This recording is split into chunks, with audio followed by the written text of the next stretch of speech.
The structure of it was there, but there was no focus on it. And the lack of focus will always lead to a lack of greatness.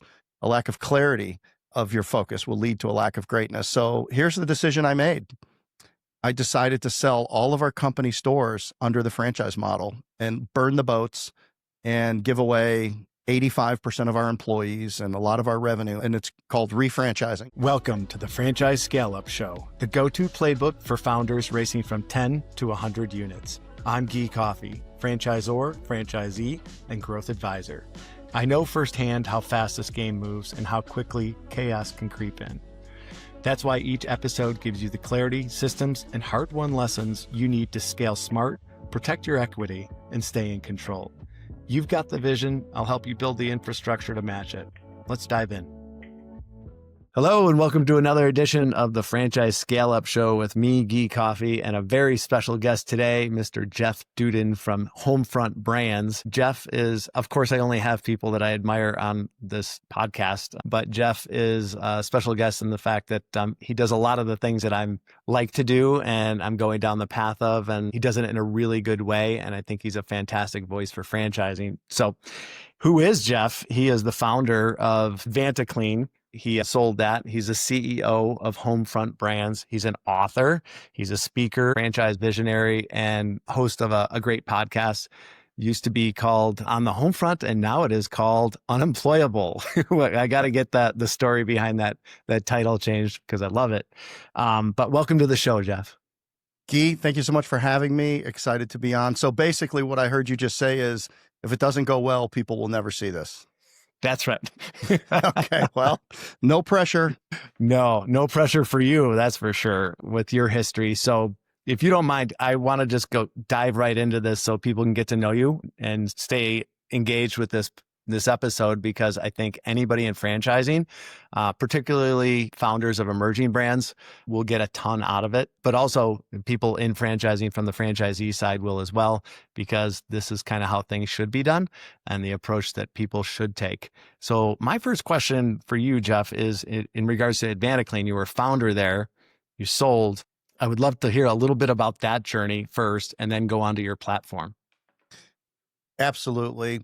I was an unintentional entrepreneur, really, where I was on my third college, and which was Appalachian State University. The first one didn't work out so well. Then I dropped back to a junior college, and then I got a football scholarship out to Appalachian State University. And it's great on a scholarship during the school year, but you have to survive on your own in the summer. So working the trades in Chicago, I knew how to run a painting business. So I started a painting business and became a student housing apartment painter. We won the contracts to paint the student housing apartments, and we would paint 15 to 20 apartments a day using athletes that were taking classes over the summer, basketball players cutting in ceilings without ladders, that kind of thing. So, I made 3 times as much money in a 3.5 week period as I would have made taking a job at that time in 1991 when I graduated. So I hung around there, and then this hurricane hit South Florida. It was Hurricane Andrew, and my partner and I went down there, cut our teeth in the insurance restoration business. Moved up to Central Florida in 94, started Advanta Clean with 3 partners. And then I moved back to the Carolinas to get married and raise a family here in 1995. And over the next 10 years, that became a large international restoration company. We responded to disasters. We opened offices around the Southeast in 4 different Southeastern cities in Florida, North Carolina, and South Carolina. And we worked in the Caribbean. We worked in Hawaii. We worked in we were a government contractor and big box retailer. So we kind of a heavy duty romp and stomping environmental services contractor doing mold, air duct, emergency response, that kind of thing, water damage. Wow. And then look, you have this, after I bought my partners out, you have these inflection points in your life. And for me, we had responded to Hurricane Katrina. I was at that point the sole owner of the business. And I was driving back after setting up the storm response in 2005, and I was driving through Atlanta. It was the middle of the night. And what I realized is with everything that was going on with the business, I was home less and less. And I had 3 small kids. And for me, it was important to be home for dinner. I really aspired to be present in that way. So I just, in these inflection points, you look back and you realize that they have 3 things. Number one, they've got people involved. people that you're responsible for, people that you care about, sometimes people that you want to do something with, and oftentimes people that you might want to get away from. The second thing is there's an adventure or an opportunity to do something bigger, better, to build on what you've done and to create a new opportunity for you and the people that matter to you. And then there's a risk of loss, right? So generally you've got to give something up to get something. And, you know, we had a lack of focus because we were growing so fast, and I had this franchise program that was, the structure of it was there, but there was no focus on it. And the lack of focus will always lead to a lack of greatness. A lack of clarity of your focus will lead to a lack of greatness. So here's the decision I made.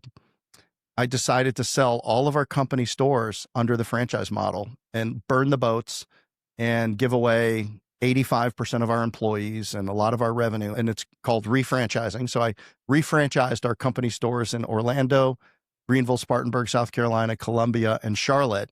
And I kept our commercial and governmental services division to kind of keep the light bills on and as a feeder for our franchise system. So we launched to the market, and I did that in 2006, 7, and 8. In 2009, we launched to the market, and I sold the business January 1st, 2019, with 240 locations in 37 states. Wow. I'm going to say a very rhetorical question, but there's a point to it. And that is, which class did you learn all this at Appalachian State? Well, so I ended up a marketing management major, like marketing major, management classes, that kind of thing. And look, but I was a voracious reader. So, you know what, I mean, I was not a great student, but I did graduate. I did get serious and focused at Appalachian State. And I did graduate with honors there. But prior to that, you know, it was a lot of, I mean, look, if you choking on a sausage, man, I had CPR 1, 2, 3, and 4 when I was in junior college. I had Olympic weightlifting. Man, I had 160 credits that wouldn't transfer, but, you know, so, but, you know, I'm a traditional entrepreneur. You know, the A students teach and do research, and the B students make a great living working for the C students. And that was me. All my kids did great in school, and they're doing great. And that is, I don't mean that seriously. Get A's, people. If you can get A's, get A's. A's give options. Yeah, that's right. I always tell my sons the same thing. Like, you may not 100%. use it ever again, but A's give you options. Keep on going and do the best you can. When people hear a story like that, I just, you know, because our audience is mostly emerging brand founders, people, multi-unit operators, and, you know, some franchisees that have one unit right now that want to grow. One of the common things that all of those people have in common with a lot of the things that you did is like, it's unknown. Like you never took a class. There's not a book that I'm aware of on how to respond to a hurricane or how to open an office in Hawaii or things like that. So I'm really interested to know is how you look at the unknown, because there's got to be, you see an opportunity and you're like, all right, how do I go from this opportunity to make the most of it? And a lot of people can't make that jump or don't want to, or, you know, the risk of loss is too much. But, and you had mentioned you were doing this with a young family. It's not like you're 23 and if everything goes south, you're like, I get a smaller apartment. So what's your mindset like in terms of that? And you may not know because it's you are you, right? But I bet you, because you're introspective, that you have some idea of like, how do you see the opportunities? Where do you like find them? Where do they come on your radar? Is it reading? Is it conversations? Is it trade journals? And then how do you do the next step? That's a really interesting question, and I'll answer it in something that I don't think I've ever shared before on a podcast, is that I react very negatively to leverage. Okay. So, and it's just something that I think entrepreneurs, good entrepreneurs, they're disagreeable, they're impatient, right? We talk about franchisee satisfaction. We don't talk about that at Homefront Brands. We talk about franchisee experience. I really don't want you to be satisfied. That implies that I want you to be sitting there like a baby bird and, you know, you're happy with everything. And it's just, no, I actually want you to be challenging. I want you to challenge us and I want you to be comfortable with us challenging you back. We talk about outcomes. We don't talk about satisfaction. So, and, you know, look, outcomes, is this been a good commercial use of your time, energy, money, opportunity cost? Did we always give you advice that was of clearly the best intent for you, your business, the four-wall economics of your business? Were we good people to deal with? Did we resolve conflicts in a healthy manner, or did we, go to the contract? So, like, we talk about that, but from the perspective of leverage, I say we rebranded the podcast Unemployable because business owners are really unemployable. Like we don't want to leverage our time in a way that's not going to give us the maximum return on it. We don't want to be in situations where we're forced to do things that are against the best interest of the business. So, for me, when I look at business deals, to get more specific and maybe talk about some tools that I use when I look at opportunities, Yes. is where is the leverage in the deal? And where does that create, is this going to be something that I'm going to have to spend 100 hours a week for 3 years to hopefully get up? Or are there places that I can create leverage that are going to increase the probability for success, reduce my input, but, at the same time, create certainty in the outcome? A couple of things here. I got 2 tools for you. Great. The first one is, the questions you ask yourself about a business are like the standard business school ones, which I never went to, but like, the question I hate when I get from candidates is, what keeps you up at night? Like, okay, that's like the first day of business school, they must teach that class at MBA school. Cause that's, what keeps you up at night, Jeff? Bit of a negative framing. Yeah. And I mean, I'm 57, so it's frequent urination. That's always my answer. And then we go on with it. But I think, who is the customer? What's the problem that we're solving? What's the size of the market? I mean, we did something with duct cleaning in the governmental space, and we spent all this time, energy, and money only to find out it was only a $10 million market. Okay. It's like, we wasted a bunch of time because we didn't do the market size. But here's the real question. Who is the natural owner for this business? So if you're going to build something, you should have, you should be solving a big problem. It should be clear the problem that you're solving. There should be a minimal viable product. Should minimally viable solve the problem.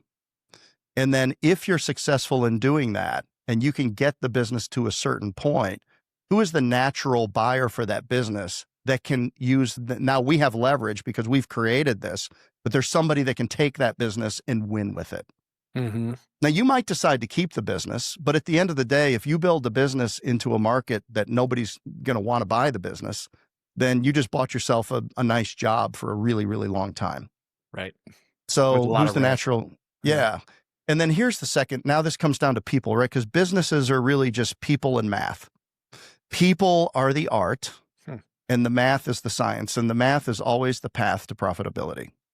So on the people side, and I tell my kids this all the time, I said, before you go into business with somebody, you need to find out how they make their money.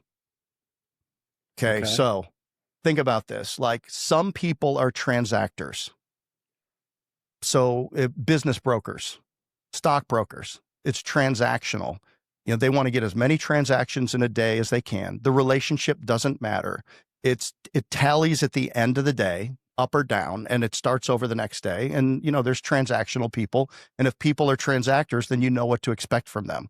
Probably not going to be a lot of loyalty inside of the business deal because it's really just about the transaction. And, it's kind of, you either win or lose. It's kind of binary, right? And zero sum. Yeah. And then there's creators. So there's your artists and there's your authors and stuff like that. So there's really creative people. You could look at this in personality profiles. Like, you don't want to put a person like that as a president of a business because they're just going to be philosophizing about things, right?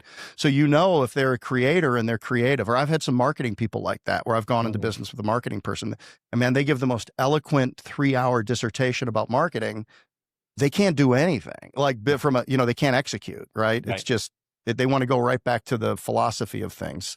So there's creators, there's individual contributors like your IT guy.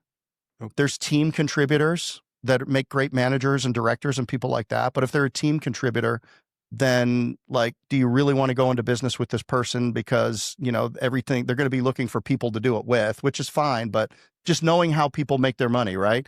And then you get into you kind of get into this category of enterprise builders.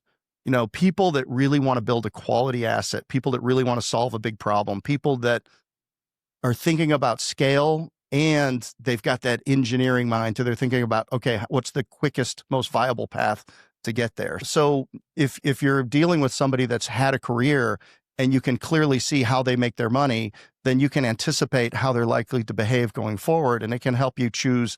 It gives you an indication as to if that business partner is right for this deal. If you're in a transactional business, like you want a transactor, you want the person Sure. that's just chopping ham Yep. all the time, every day, and that's going to be their role in the business. And let me deal with the strategy, let me deal with the sales, let me deal with the account development. So that's, one of the ways that I sort opportunity. It's a decision filter that I use. Okay. That is really helpful. How people make their money. That's a really good question to answer for yourself. Yeah. I mean, like, I think Brian Tracy said, the easiest direction in which to ride a horse is the direction with it's going. Right. So, I mean, if you continue, that people are going to continue doing what they've done in with some slight variation. Yeah. Right. And the second part of his quote is, if the horse is dead, get off. Okay. Yeah.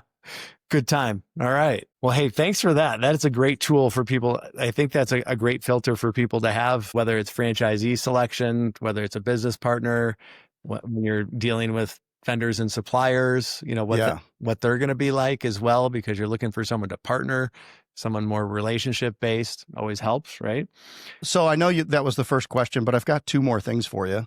Oh, great. Let's go. We'll do the whole podcast on one question. Okay. All right. So there's a great book called Who Not How by Dan Sullivan. Are you familiar with Dan? Yep. Very. Yeah. Yep. Yeah. Dan's great. I was just with him last week in Phoenix for a couple of days, and 2 times is 10 times is easier than 2 times, right? Yeah. Yeah. Yep. 10x is easier than 2x. And yeah. So Who Not How is like, instead of the first thing you should do when you're looking at a business opportunity is not to ask yourself how you're going to do it and start solving the minutia. You say, who is the best person in the world or in my universe at this? And can I get them to do this thing? It could be a vendor. It could be a supplier. It could be a potential business partner. It could be an advisor.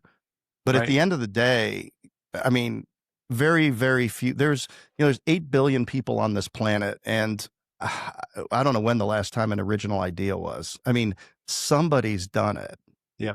So we're not splitting atoms here, Guy. I mean, it's right. I mean, we're building kind of regular businesses, right? So there's somebody out there that does what you do. So you always, Who Not How is a great, easy read by Dan Sullivan. I recommend everybody buy it that's looking to build a business, because it reframes how you go about looking, like, you might not start a business. I know people that are so disciplined in their who, not how, that they won't go into a business until they have the right who's. Yeah. It goes back to leverage, right? Yeah. And they have collaboration. The last thing I'll share is, everybody needs to have a model around their time and their return. So I have a dollars per hour. And the way that I calculate that is any compensation or fees that I'm going to get, any other dollars, any other benefit that I'm going to get, and including the anticipated exit of a business.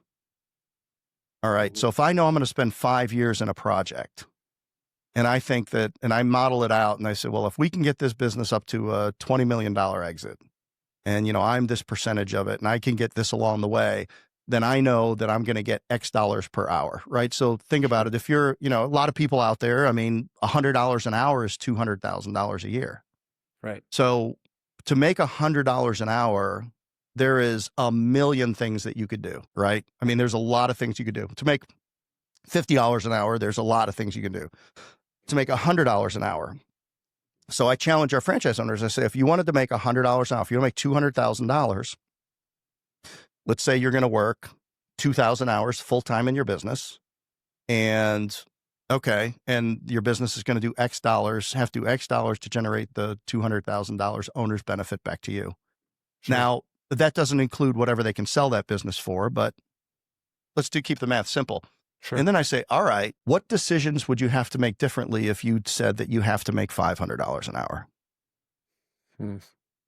Yeah. Now what happens is, you don't have a million things you can do. You probably got 500 things you can do. You can't, and maybe the answer is, you make $250 an hour, but you find a way to only spend half the time. Right. So now you're starting to have to say no to lots of things. Yeah. Right. What it does is it brings that no forward.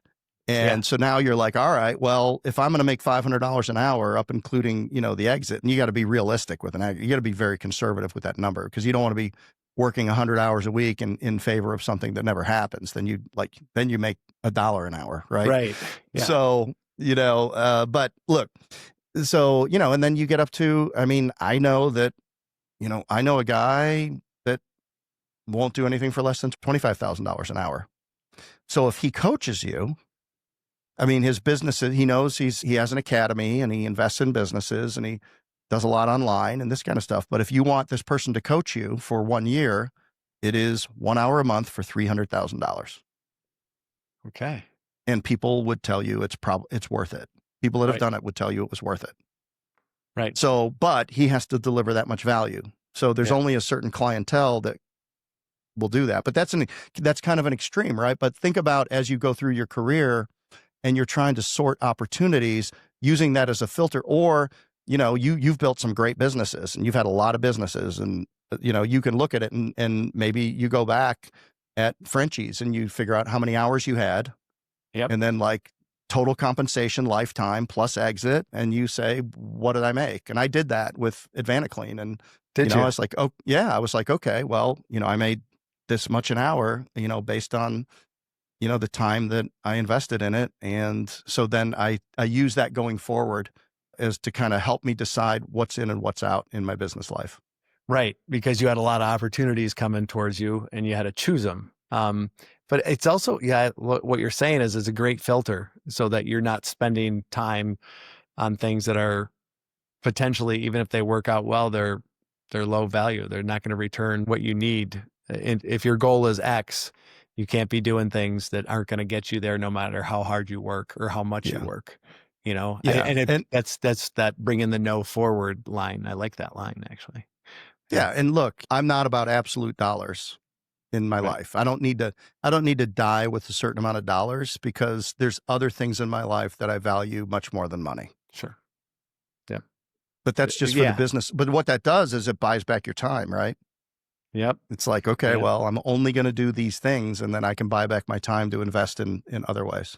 Yeah. And it frees you up to be able to do those things that are higher value and, and prioritize, like the kids and the family, the community building and things like that. It totally makes sense. Mm-hmm. So thanks for sharing all those. Those are great. Everybody should have a goal. Everybody should know what it takes. No matter what level you are, frontline worker or CEO, what the value you place on each hour, and so that you can focus your time and focus and energy. So that's great. Time and love, baby. It's the two greatest things we have in life: time and love. Yeah. Yeah. Time, the only resource that you can't make more of, no matter what. Money you can, but time, it goes, and especially, I got a couple of years on you, but it seems to be going faster and faster all the time. No, there's no way you're older than me, sir. Yeah. No way. I noticed, total aside, but you went to Schaumburg High School. I went to Carl Sandburg in Orland Park, Illinois. So we're both cool. Illinois guys originally. A lot of great entrepreneurs, people come out of Chicagoland. Yeah. Yeah. And it was a great place to grow up. I'm loving Colorado compared to that, just because we have 300 days of sunshine, and I'm sure you've been all over the country. It has a lot more sunshine than Chicago, but great people, down to earth. And there's always something with Midwesterners that's just solid, 100%. Might be a little biased, but I know we're kind of coming up on our time here, but one of the other things that I found interesting, because I followed you, I listened to your podcasts, your LinkedIn posts are great. And I know I would definitely want to touch on your philanthropic, wow, that's a hard word, because you do a lot with giving back from the success that you've earned, notably with St. Jude. And I think you have something with the education system too, as well, right? St. Jude was our charity. We participated pretty deeply with Advanta Clean. And when you choose a cause, if you want to really get legs on it, you should choose something that really aligns kind of with the way the brand is going, right? So for us, clean, Mhm. safe, healthy homes and businesses, St. Jude Children's Research Hospital, free treatment for pediatric cancer. Yeah. They would send these kids home. And if there was if there was anywhere in the country through St. Jude in Memphis or any of the hospitals that ran the St. Jude protocol, we worked with the one here in Charlotte, and they would send a kid home. They do an in-home visit. And if there was a mold problem or an indoor air quality problem, then our franchise owners would go out. And if there was a need, do those jobs for free. So think about that. Yeah, we raised money, but we couldn't raise money like Domino's Pizza. Like we weren't that big. So, we raised as much money as we could, but like we got our partnership with them through service, and it meant a lot to our franchise owners. And there's so many stories of our franchise owners going out and just saving the day for these families because when your child gets cancer, like somebody's moving to Memphis, somebody's quitting their job. You probably have other kids. So now you're a single parent back home. Somebody's 18, 24 months living in the hospital or living in the housing that they have there. It's financially devastating for families. And it's a huge interruption. So a lot of times there was a financial need, but they needed something done because these children couldn't go home to an unclean or unsafe or unhealthy home. So that was, that was really cool. I loved that. And we would go to Partner Summit, and we took our franchise advisory council out there. And it's just, if you haven't spent any time, if you go to Memphis, like, okay, you can go to Graceland, fine. But like drive across and spend a day. They will welcome you with open arms at St. Jude Children's Research Hospital. It's an unbelievable place. I've never been anywhere like it. I mean, it's like the Disneyland of, pediatric cancer. It's so well done. And then today we have 3 causes here. And one is children's literacy. And it's very special to me because, again, I was a voracious reader, but not a great student. But I saw the world through the eyes of books and magazines, and I just read.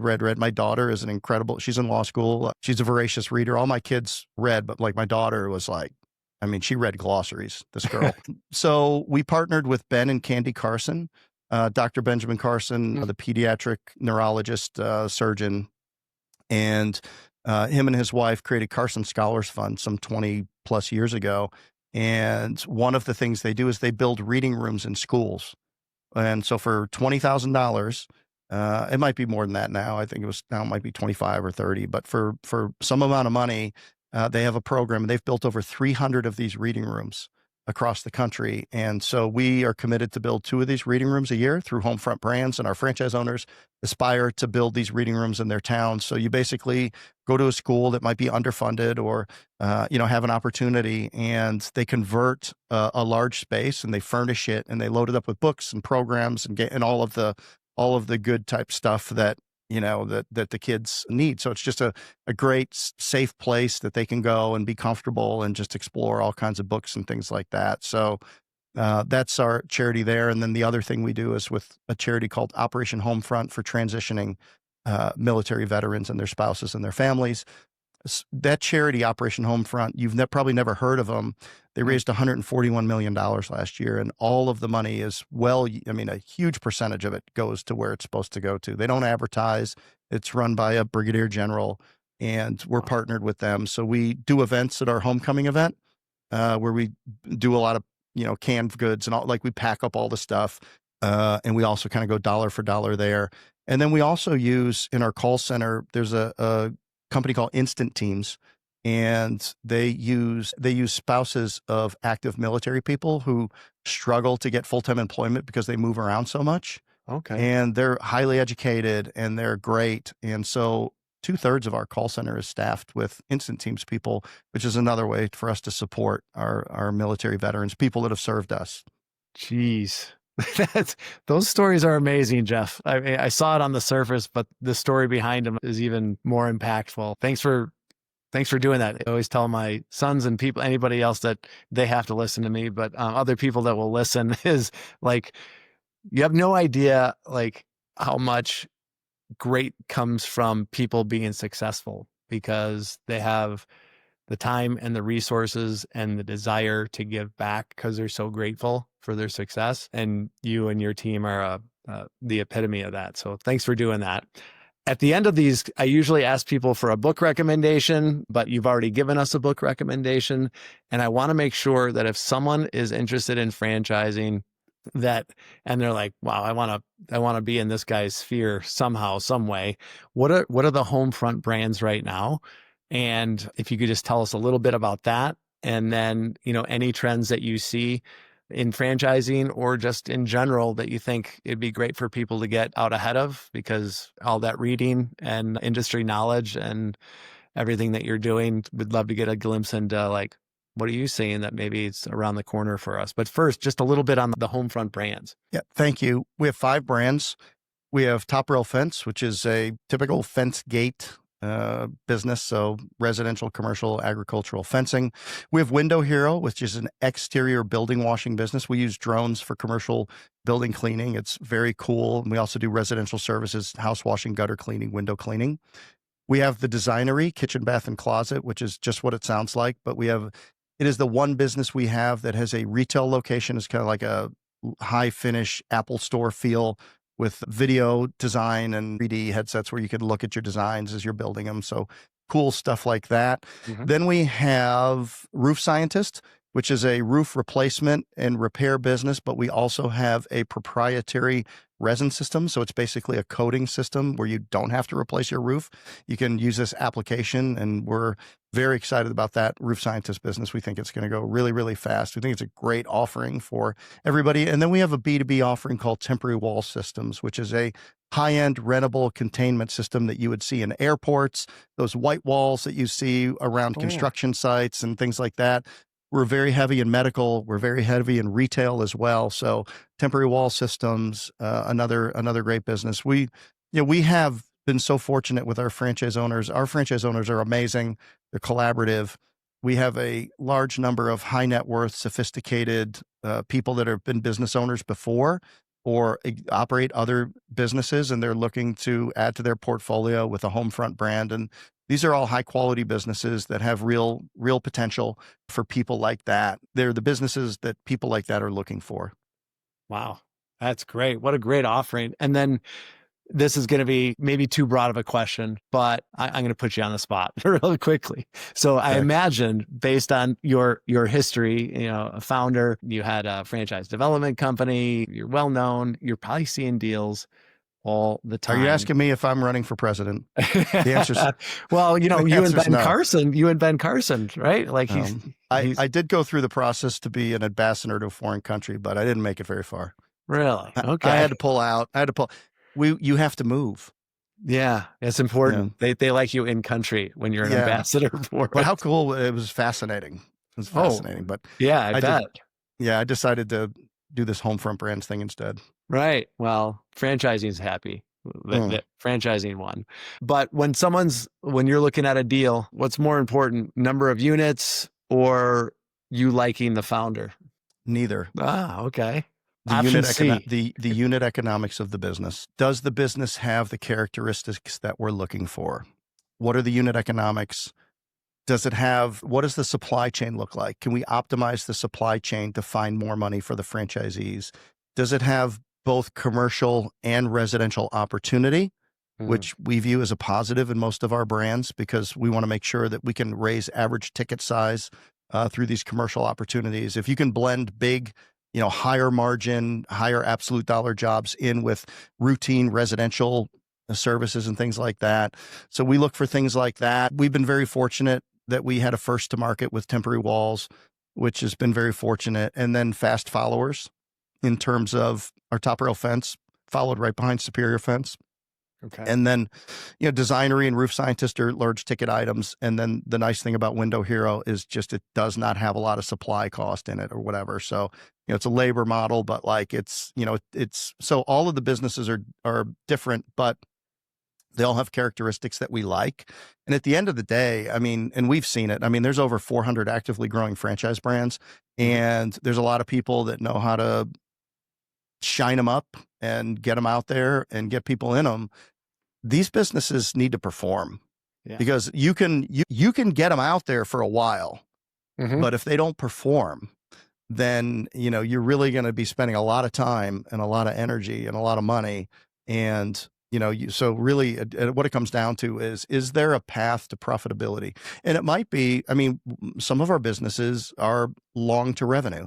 Some of our businesses are lower profit margin because they have a higher material and supply cost. So, but they have a much higher revenue potential. So they each each Rubik's Cube is a little different, right? How profitable as a percentage, and then how profitable in absolute dollars can somebody be at certain revenue levels? All of the businesses are different, but like there needs to be a clear path to profitability where an owner, they can't be jet airplanes. Like, Right. 99% of the people will crash a jet airplane. They need to be businesses that an average person on an average day following the plan can make a predictable amount of revenue and profit. Yeah. And, then within that, you will get your exceptional owners. Your top 20 or 30% are just going to run away with it. You're going to always be working with your bottom 5 or 10% to help them figure out if this is the right thing for them. And then you got your 60%, 70% in the middle.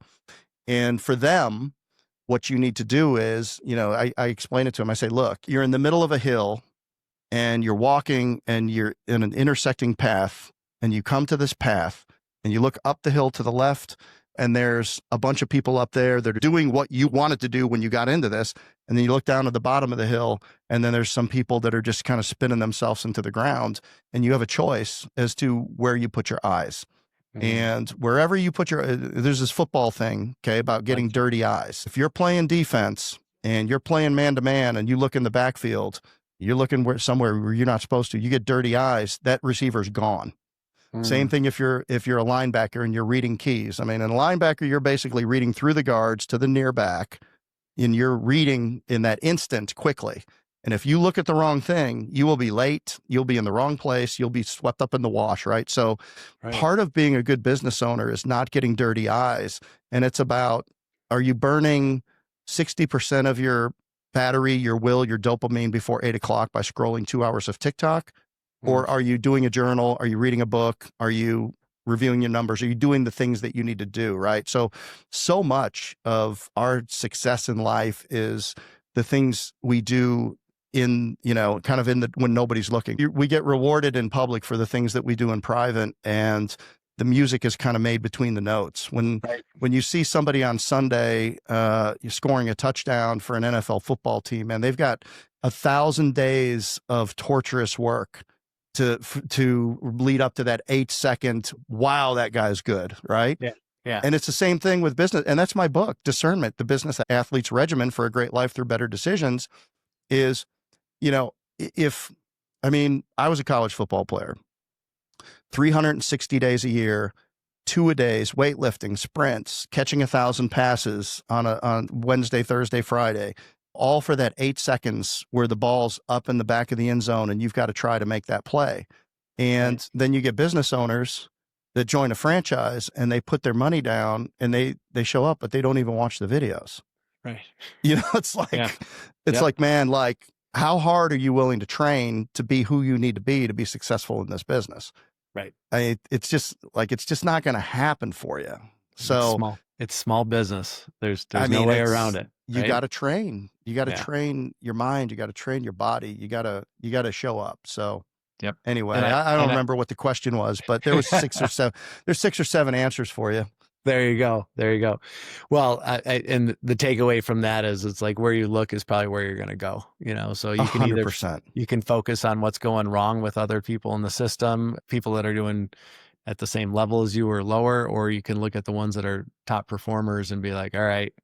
And the cool thing about franchising is, and I'm sure you found this, is it's incredibly open and sharing, especially within a system, but just even amongst competitors and systems and things like that. Because I think the ones that have been in it for a while understand it's not the secret sauce. It's the execution of what's in the secret sauce. And, a lot of people either won't or can't bring that level of execution.